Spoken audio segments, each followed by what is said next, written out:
Faithful to him, it's not just a team, it's family. I appreciate everyone in here. Love you guys. Yes, sir! Here's the head coach of your 49ers, Kyle Shanahan. We got a chance to do something this year, man. With Tolbert and Copes on KNBR 104.5 and 680, the sports leader.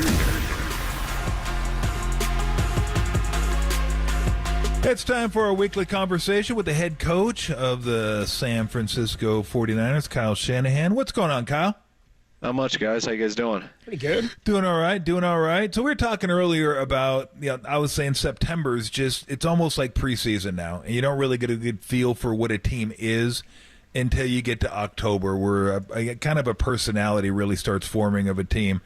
How do you look at it from a coaching standpoint? Obviously, you want to win every game, but is that a fair assessment of the league, kind of the way it is right now, the long season, and you kind of start getting a feel for who you are in October? Yeah, I'd agree. I mean, you go through so many things throughout a season that, all the way even probably till November, December, like you really know who the teams are.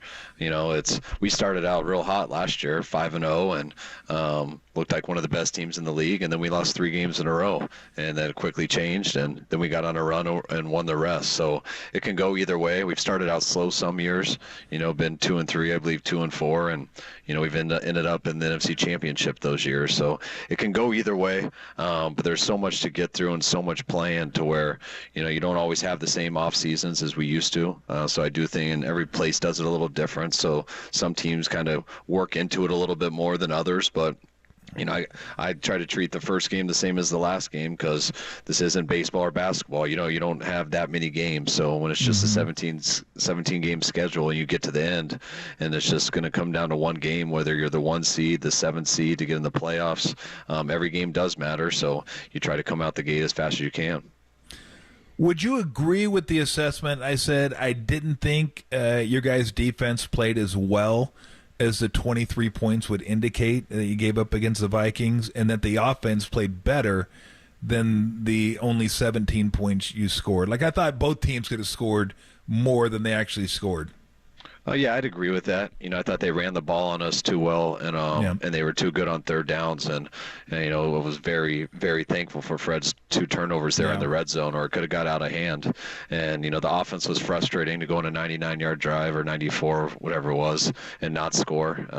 I think it was the 94-yard one, and then to have the 91 and score. But, I get all these analytics that our guys drop on our desk, and, on first and second down, we were the 3rd most successful team last week in the NFL. It definitely didn't feel like that, but that's what the analytics told me.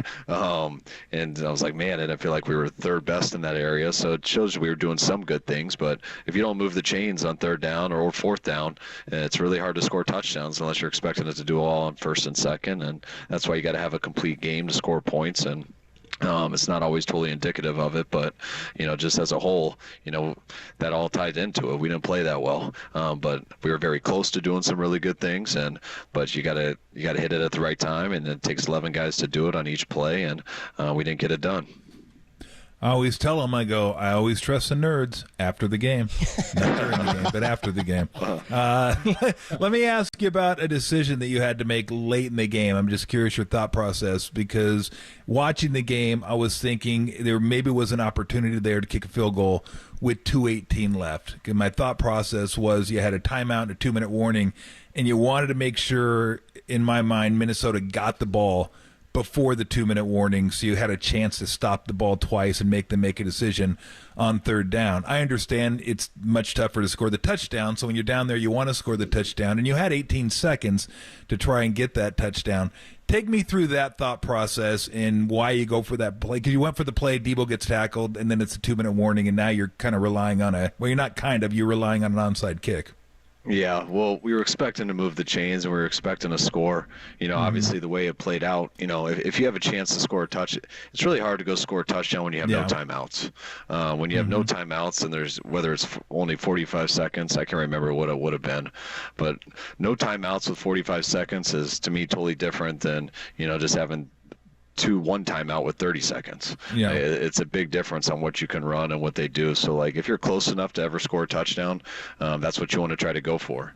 And we would have actually gone for it on 4th down, but, that guy, 43, made a hell of a play tipping the ball up in there, and Debo tried to knock it down, but it kind of just stuck in his stomach, and we ended up losing, 8 yards or whatever it was on it. So then it made it kind of an easy decision. But the goal is to, when you do get it at the end, to hopefully only need a field goal. Got it. Talking to 49ers head coach Kyle Shanahan, nice enough to join us on the UMA guest line. In terms of looking ahead to this week and some of the injuries you guys are dealing with, I saw George Kittle was out of practice today, as was Charvarius Ward. Either guy at risk of missing the game on Sunday? They possibly could. I can't. I got to think of my coach talk right now. They will end up being questionable, I'm sure. But yeah, they were. They had good practices yesterday. They complained of some soreness after practice, and they came in this morning with it. So we weren't going to put them out there today and have them get real hurt. So hopefully they come in tomorrow feeling better and can get some work in. Because definitely hoping those guys can be available on Sunday. But if not, got to go to the next guys up. Is there anything that when you're watching the film that's noticeable the first couple games that Ayuk did last year that isn't doing this year, and you could attribute that to the time he missed? No, not at all. Okay. I know he got a lot of attention for having that drop in the first game versus the Jets. But that was just a drop. I know if he did that and hadn't gone through all the contract stuff, that probably everyone would have just said it was just a drop. So I think people look into that stuff a little too much. But I thought Ayuk had a hell of a game last week. He had a number of times where he was open, did his job. But it just takes 11 guys on a play to kind of make that all work out, and that's kind of the frustrating thing about being a wideout. But the way he ran his routes, the way he blocked, he had a hell of a game. But, I think when you go through some of this stuff, and that's what's tough in sports, just with all the coverage and everything and how much money these guys do make, that when you do get all that attention and you sign a deal like that, everyone's going to want to expect more and more and more. And the way people usually judge that is by stats, and stats doesn't always tell the story. I'm just hoping Ayuk can have an all-pro season like he did last year. And he did that by just working in every single game. Sometimes the ball came to him more than others, but whenever it did, he was always ready. And that's what led to such a good season.